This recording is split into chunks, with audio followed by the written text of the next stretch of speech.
তো অনেক বেশি জনসংখ্যার দেশ।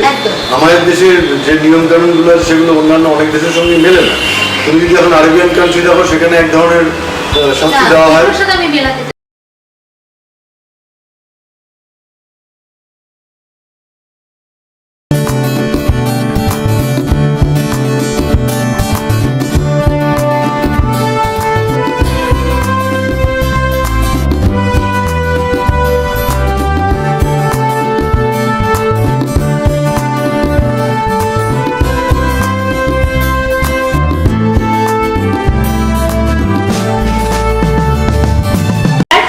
আমি পাপিয়া, আজ আবার আপনাদের সাথে আলাপ করাতে নিয়ে এসেছি। আমরা এসেছি আরেকজন সেলিব্রিটির বাড়িতে, মিস্টার সৌমিত্র তলাপাত, যাকে সিরিয়াল বা সিনেমাতে দেখেছেন সবাই। নমস্কার।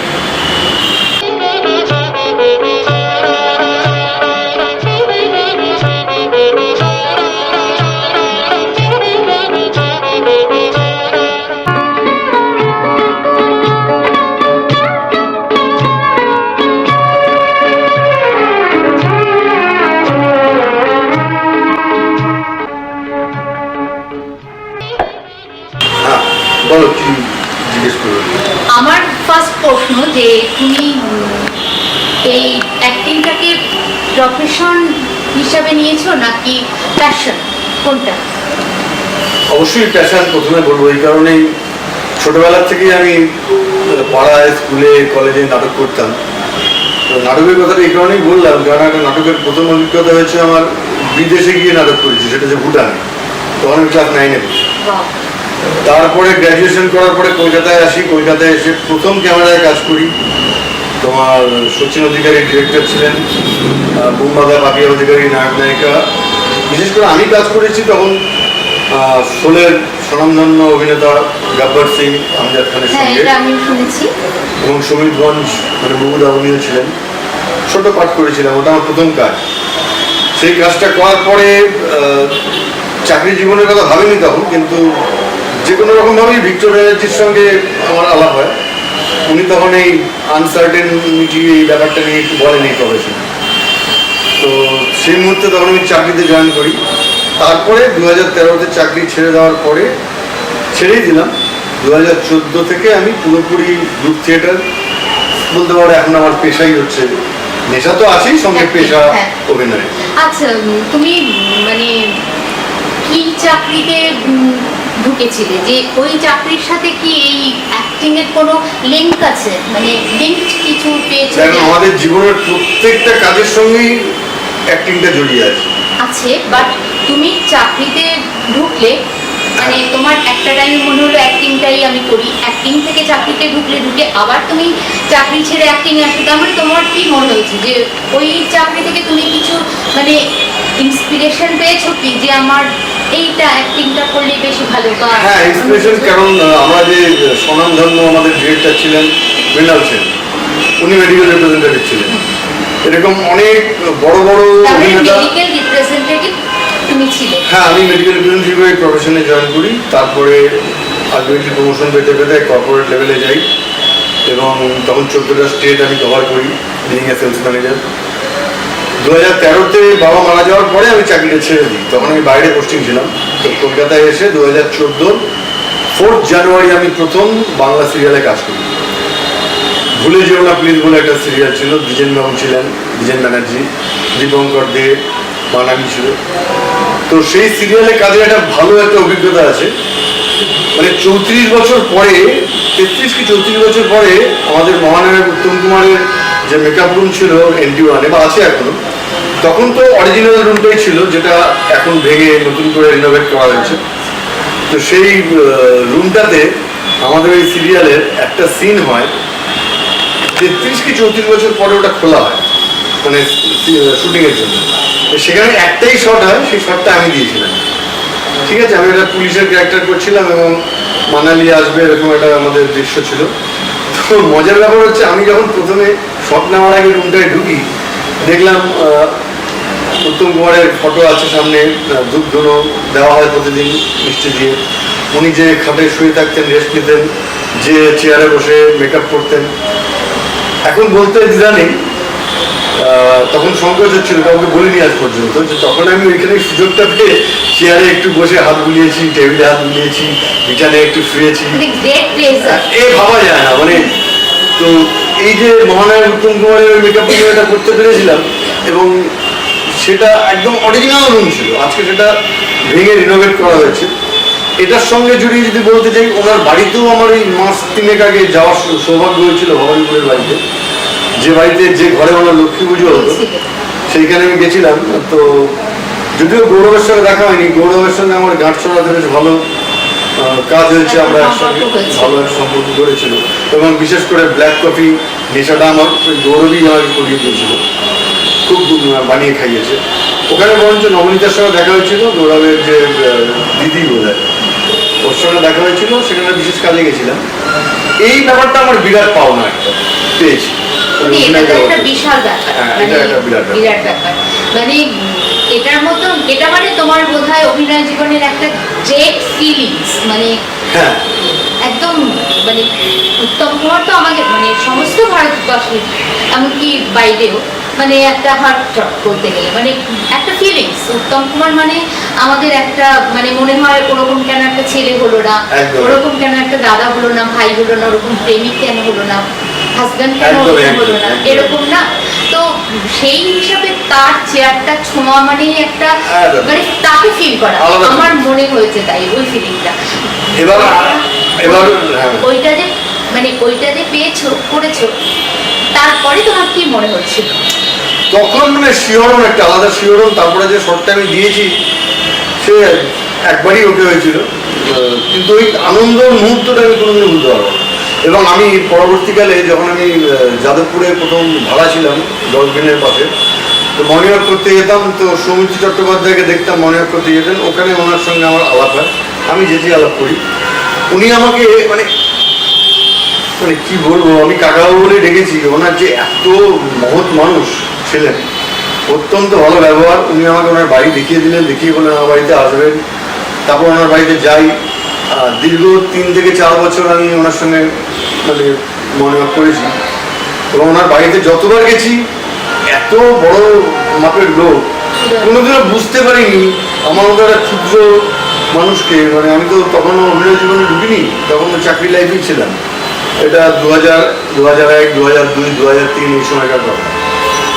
তো যাই হোক, সেই সৌমিত্রবাবুর সঙ্গে একটা কাজও করতে পেরেছি, ছোট্ট চরিত্রের কাজ করেছি।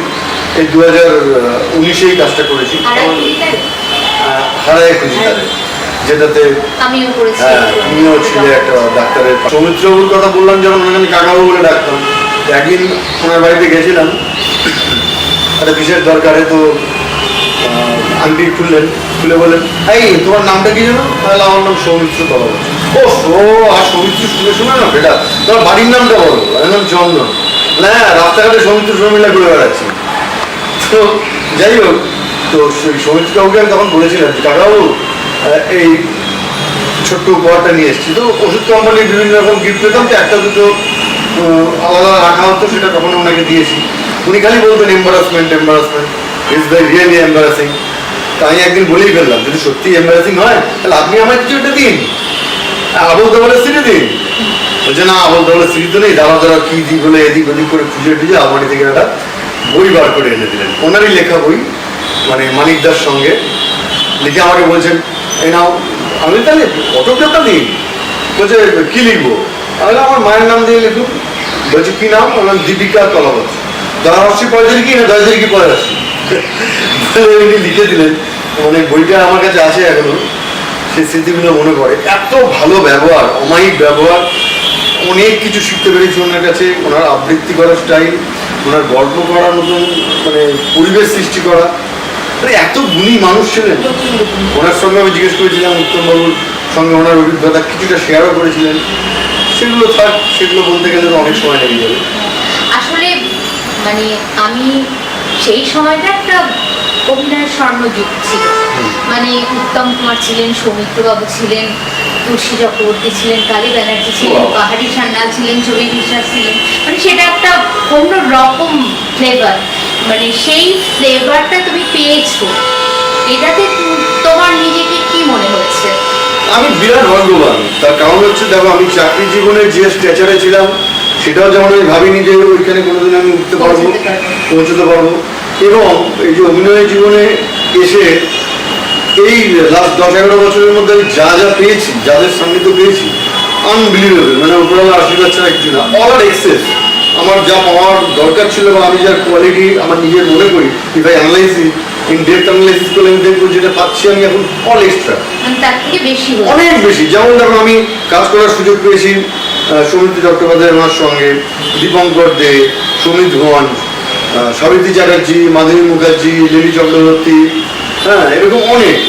তারপর আমি আমার সিরিয়ালে যেমন আমি আমার ওয়াইফের চরিত্রে করেছে, সুভদ্রা করেছে, আমি যখন ধৃতরাষ্ট্র করেছিলাম ও আমার গান্ধারী হয়েছিল। কাঞ্চনা আমার সঙ্গে একটা ছবিতে কাজ করেছিল আমার স্ত্রী হিসাবে, মানে গার্লফ্রেন্ড হিসাবে।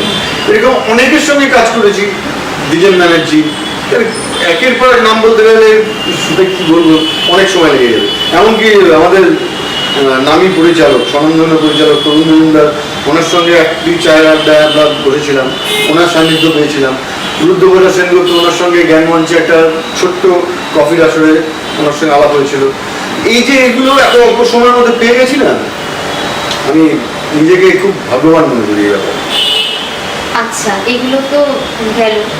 এবার আমি তোমাকে স্লাইড পার্সোনাল প্রশ্ন করবো, মানে একটু পার্সোনাল, কারণ সেলিব্রিটিদের পার্সোনাল লাইফও কিন্তু সাধারণ মানুষের কাছে বেশ মানে বেশ একটা গুরুত্ব পায়।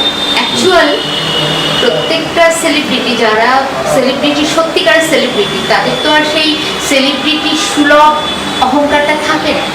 হ্যাঁ, এটার জন্য আমি বলছি তোমাকে যে তুমি কি তোমার ব্যক্তিগত জীবনে এই স্মৃতিগুলো নিয়ে খুশি থাকো সব সময়, না মাঝে মাঝে তোমার মনে হয় যে আমি কিছু কম পেলাম, আমার আরো কিছু পাওয়ার কথা ছিল, ফ্যামিলি থেকেই হোক বা ইন্ডাস্ট্রি থেকেই হোক, আমি যতটা পাওয়ার কথা আমি ততটা পাই, মানে যে কোনো জায়গা থেকে আমার একটু ল্যাক করেছে কিছু? সেটা ব্যক্তিগত জীবন বলতে গেলে একটা জিনিস, যে আমার বাবার যেহেতু ট্রান্সফারেবল জব ছিল, সেই ক্ষেত্রে বাবা মার সান্নিধ্যটা আমি খুব কম পেয়েছি খুব ছোটবেলা থেকে। এটা একটা। তারপর নেক্সট লাইফ যেটাকে বলে বিবাহিত লাইফ, সেখানেও আমার একটা মতের অমিলের জন্য আমাদের মধ্যে একটা সেপারেশন হয়, মিউচুয়াল সেপারেশন বলতে পারো। সেক্ষেত্রে আমার ছেলের বউ আছে, তাদের সঙ্গে থাকি, সেদিক দিয়ে আমি খুবই খুশি। না না, আমি কি প্রশ্নটা করলাম বুঝতে পারছি, মানে তোমার কি মনে হয়েছে যে মানে আমার ঠিক এইখানে আসাটা ঠিক ছিল না, আরো একটু যেতে পারতাম, আমাকে থামিয়ে দেওয়া হলো, বা আমি কোনো কারণে মেন্টালি হোক ফিজিক্যালি হোক থেমে গেলাম, আমি আর এগোতে পারলাম না, আমার আরেকটু যাওয়া দরকার ছিল, আমার যে কোয়ালিটি আছে সেটা দিয়ে ভাবতে গেলে দেখো, তাহলে আমি বলবো যখন আমি ওই সুযোগটা পেয়েছিলাম দৃষ্টি বাংলা সিনেমায় আমজাদ খানের সঙ্গে, তখন ভিক্টর বাবুর সঙ্গে আলাপে উনি যে রিয়ালিটিটা আমাকে তুলে ধরেছিলেন যে এটা আনসার্টেন প্রফেশন, আজকে আমি একটা নামী অভিনেতা হয়ে গেছি তাই আমি অ্যাডভাইস করছি বলে উনি যেটা বলেছিলেন, তো যদি আমি সেটাকে না গুরুত্ব দিয়ে আমি যদি লেগে থাকতাম, তাহলে আজকের দিনে হয়তো আমি একটা আরো অন্য জায়গায় হয়তো পৌঁছে যেতে পারতাম। তো সেটা একটা ব্যাপার, কিন্তু এগুলো নিয়ে ভেবে তো লাভ নেই। আমি চাকরি জীবন খুব এনজয় করেছি, একটা কর্পোরেট লাইফ লিড করেছি, ওটার বিরাট অভিজ্ঞতা, অল ইন্ডিয়া ঘোরা বা অ্যাব্রোডে যাওয়া এগুলো হয়েছে, নানান রকম মানুষের সঙ্গে মিট করেছি, অনেক নামি দামি ডাক্তার মিট করেছি, কলকাতার স্বনামধন্য ডাক্তার মণি ছেত্রী, ডক্টর মণি ছেত্রীর মতো মানুষের সান্নিধ্য পেয়েছিলাম, ডক্টর শীতল ঘোষ, উনি আজকে নেই, এরকম অনেক বড় বড় ডাক্তার যাদের সান্নিধ্যে আমি এসেছিলাম, ডক্টর শিবাজী বাসু সম্পর্কে যদিও উনি আমার আত্মীয় মধ্যেই পড়েন শ্বশুরের দিকে দেখতে গেলে, তো সেই দিকটা যেমন আছে, তার সঙ্গে আমার অভিনয় দিকটা দেখতে গেলে অভিনয় জীবনে বললাম তো এত বড় বড় স্টলওয়ারদের সঙ্গে আমার সেই তুলনায় আমি সেটাই জিজ্ঞেস করলাম, মানে আক্ষেপ নেই তোমার কোনো আক্ষেপ নেই, বাট তুমি এগোতে পারতে, আরো উঁচুতে উঠতে পারতে, তোমার যেখানটা তোমার মানে মনে হয়েছে যে আমার ওখানটা দরকার, তুমি হয়তো ওখানটাতে যেতে পারো, হয়তো সেটা হতো, কিন্তু এটা যদি সবার ক্ষেত্রে দেখা যায় যে সবার ক্ষেত্রে এই জিনিসটা হয়েছে একটা না একটা, কিংবা অনেকের অনেক যোগ্যতা কম থাকা সত্ত্বেও সে অনেকটা দূরে উঠে যাচ্ছে, মানে দেখা গেল তোমার থেকে যে অযোগ্য, তোমার ধারে কাছে পৌঁছাতে পারবে না, সেরকম কেউ অনেকটা উপরে উঠে গেল। তো হ্যাঁ। সেইগুলো দেখলে একটা মনে একটা না, ওটা কষ্ট আসে। তো ওই কষ্টটা আমার নেই, কারণ আমি ডেস্টিনি ভাবি এই চালাবো। হ্যাঁ, আজকে কিছু সময় যেতে যেতে আমার অলরেডি আমার 80টার উপর সিরিয়াল কাজ করা হয়ে গেছে। 80টা মেগা বাংলা, হ্যাঁ 80টা মেগা সিরিয়ালে কাজ করা হয়ে গেছে, গোটা 3-4 হিন্দি সিরিয়ালে কাজ করা হয়ে গেছে, হিন্দি সিনেমায় 2টো কাজ করা হয়ে গেছে। একটা হিন্দি সিনেমা আসছে সামনে, এ মাসেই ডেট আছে, সেটার শুটিং আছে, ভরদক্ষিণী হবে। আর তাছাড়া প্রচুর মানে মাল্টিপল অনুছবি করেছি, শর্ট ফিল্ম।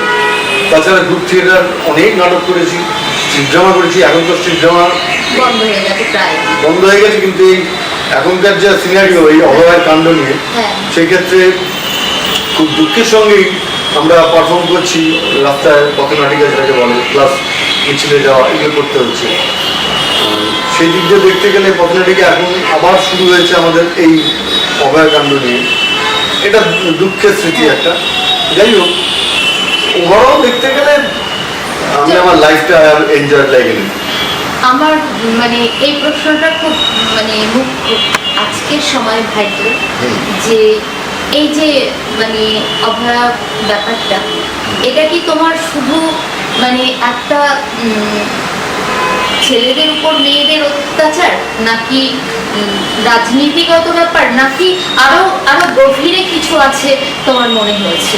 মানে এটার তো একটা পরিসমাপ্তি চাই, এতদিনে ভরে যাওয়ার কথা হয়নি, দুটোই আছে। কারণ শুধু তো মেয়েরা একতরফা অত্যাচারিত হয় না, ছেলেরাও হয়। তো আমার কথা যে এটা তুমি কিভাবে নিয়েছো, মানে আই মিন তুমি কি ভেবেছো যে এটার মধ্যে একটা গূঢ় ব্যাপার আছে যেটা আমাদের সকলের চোখের সামনে আসছে না, কিন্তু সেটাকে তুলে ধরা উচিত পাবলিকের সামনে? এটা কিন্তু একটা ছেলে বা একটা মেয়ের লড়াই না, রাজনৈতিক কোনো রঙের লড়াই না। আমার কোনো একটা জায়গায় মনে হয়েছে এটা মানে মানুষ, এবং যে মানুষের মধ্যে সমস্ত রকম জন্তুর মিশ্রণ আছে, তাদের দেখো একটা কথা বলি, আমাদের দেশ তো অনেক বেশি জনসংখ্যার দেশ। আমাদের দেশের যে নিয়ম কানুন গুলো আছে সেগুলো অন্যান্য অনেক দেশের সঙ্গে মেলে না। তুমি যদি এখন আরবিয়ান কান্ট্রি দেখো, সেখানে এক ধরনের শাস্তি দেওয়া হয়, আবার অন্যান্য অ্যাব্রোডে যাওয়া শাস্তি দেওয়া, সেটা আমাদের সঙ্গে মেলে না। আমাদের দেশে আইন চলছে তো চলছেই, তারিখ পে তারিখ যেমন আছে। ইনস্ট্যান্ট রেজাল্ট যেটা হওয়া উচিত ছিল, সেটা আমাদের দেশে আইন কানুন এখনো পর্যন্ত আমাদের একেবারেই সেখানে হয়নি। আমরা চাই এমন একটা আইন আসুক যেটাতে যতটা সম্ভব ম্যাক্স টু ম্যাক্স 72 আওয়ার্স তার মধ্যে একটা পানিশমেন্ট দেওয়া হোক, এবং পানিশমেন্টটা এমনভাবে দেওয়া হোক যে প্রকৃত মানে দোষী এখানটায় এই একজন কখনোই নয়। কারণ আজকের ঘটনাটা যেটা আছে, এখানে একজন হতেই পারে না।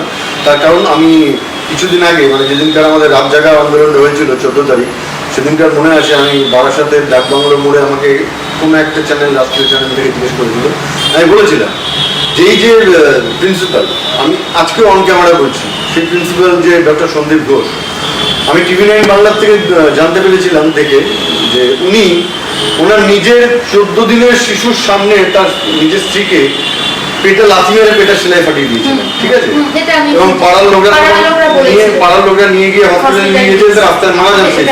উনিও ডাক্তার ছিলেন। আজকে যে নৃশংস অত্যাচার নিজের ওয়াইফের সঙ্গে করতে পারেন, তার পরের লোকের প্রতি তার কি ফিলিংস থাকবে? 1 নম্বর। 2 নম্বর, করাপশন লেভেলটা এমন জায়গায় গেছে যে আজকে শুধু মানুষকে মেরে ফেলার ব্যাপারটা নয়, আজকে যার সঙ্গে যে ধর্ষণ ঘটনাগুলো ঘটেছে সেটা তো অত্যন্ত মানে কি বলবো নৃশংস ঘটনা একটা। তার সঙ্গে আমাদের সমাজকে নষ্ট করার জন্য, কলুষিত করার জন্য চুরির পার্ট ইউজ করা, সিরিঞ্জ বা এই যে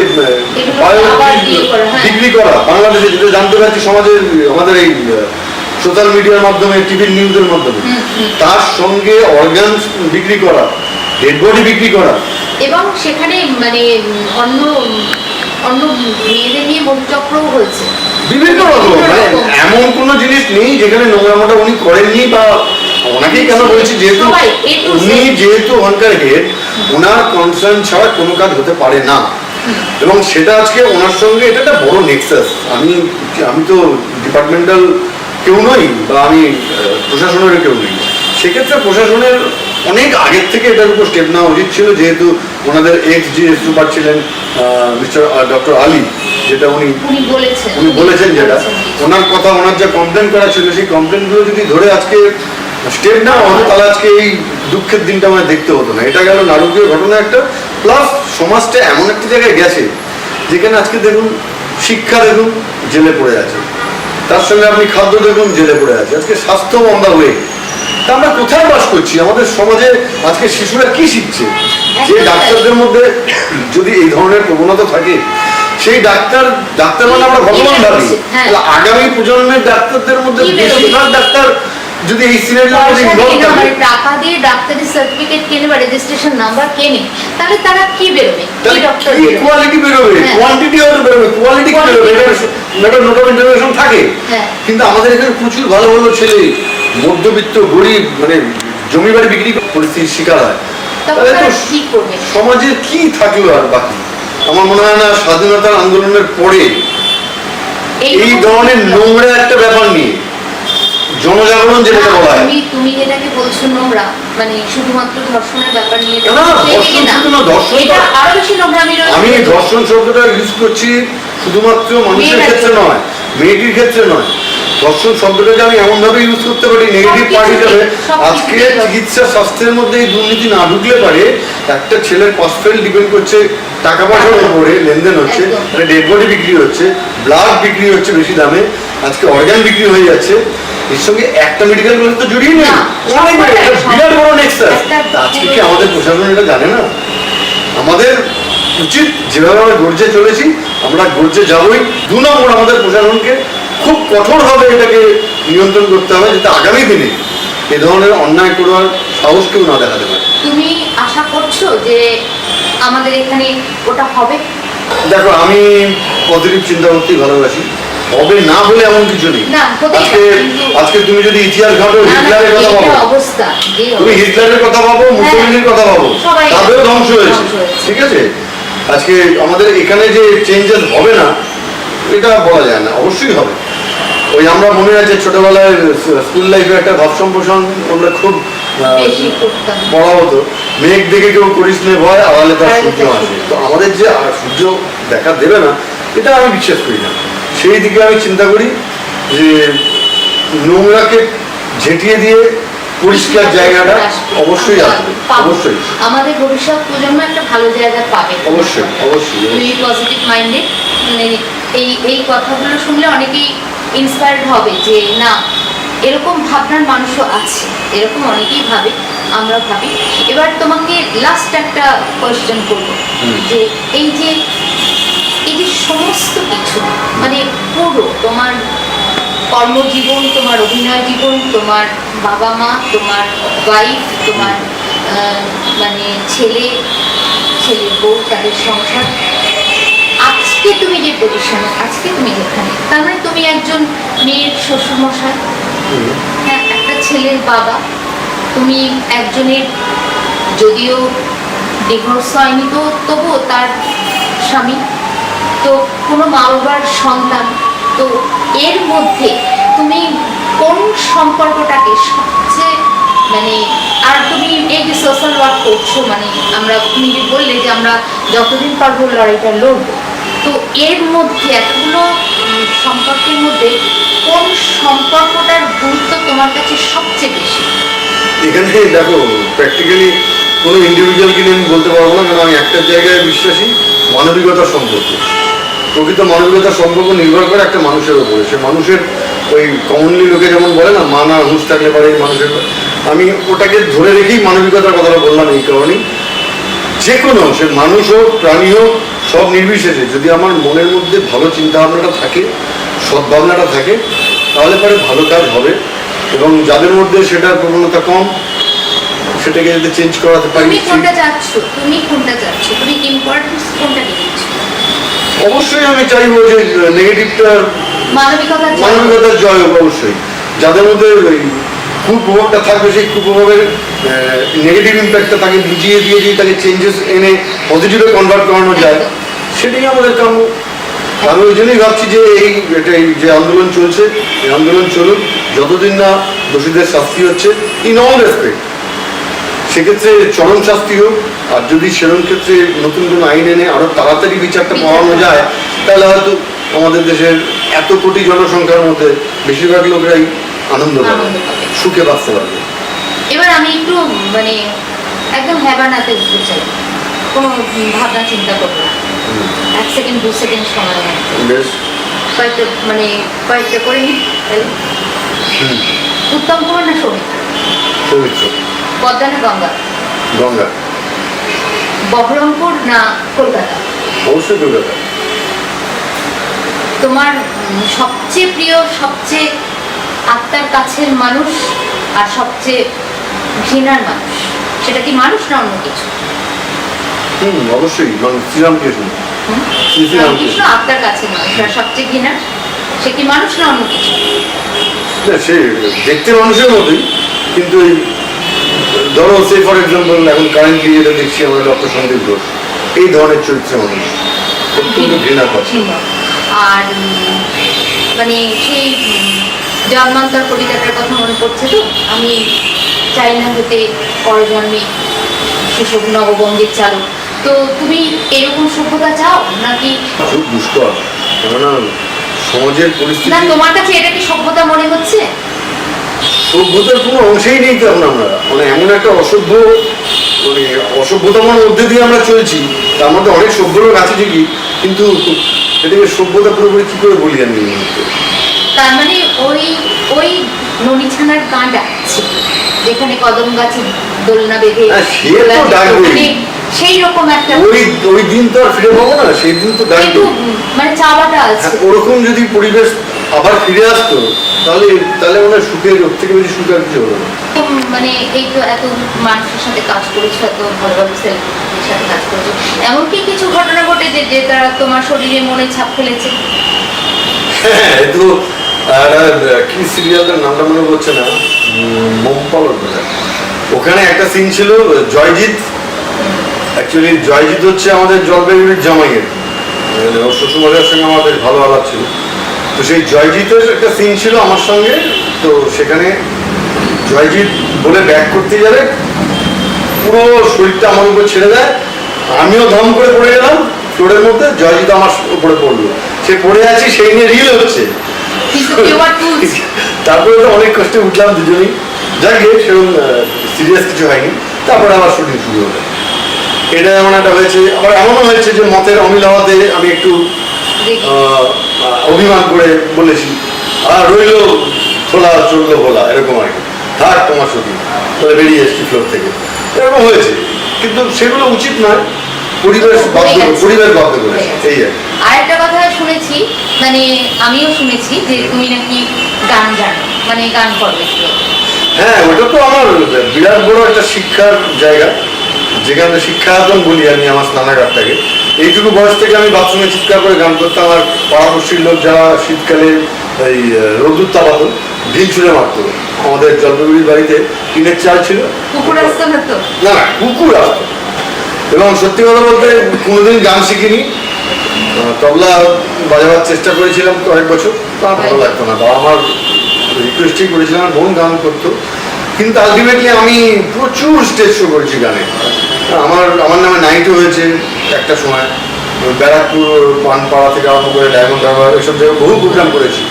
ভ্যারাইটি, আমি কারোর কমতি ছিলাম না। আমি আজকেও যেমন রামকুমার চট্টোপাধ্যায়ের টপ্পাও ভালো লাগে, সঙ্গে রফির বাংলা গান, হিন্দি গান, কিশোরের বাংলা হিন্দি, মান্নাদের গান, ভ্যারাইটি, মানে লোকের সঙ্গীত, সবই ভালো লাগে। দু লাইন শুনিয়ে শেষ করলাম।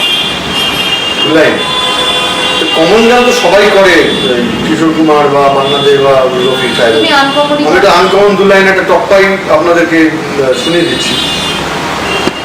বাবুর বাবু সেরা বাবু, বাবু আনির জুড়ি নাই নাই নাই নাই, শহরের বাবুগিরি বাবুর টেকা রাখবো ভাই।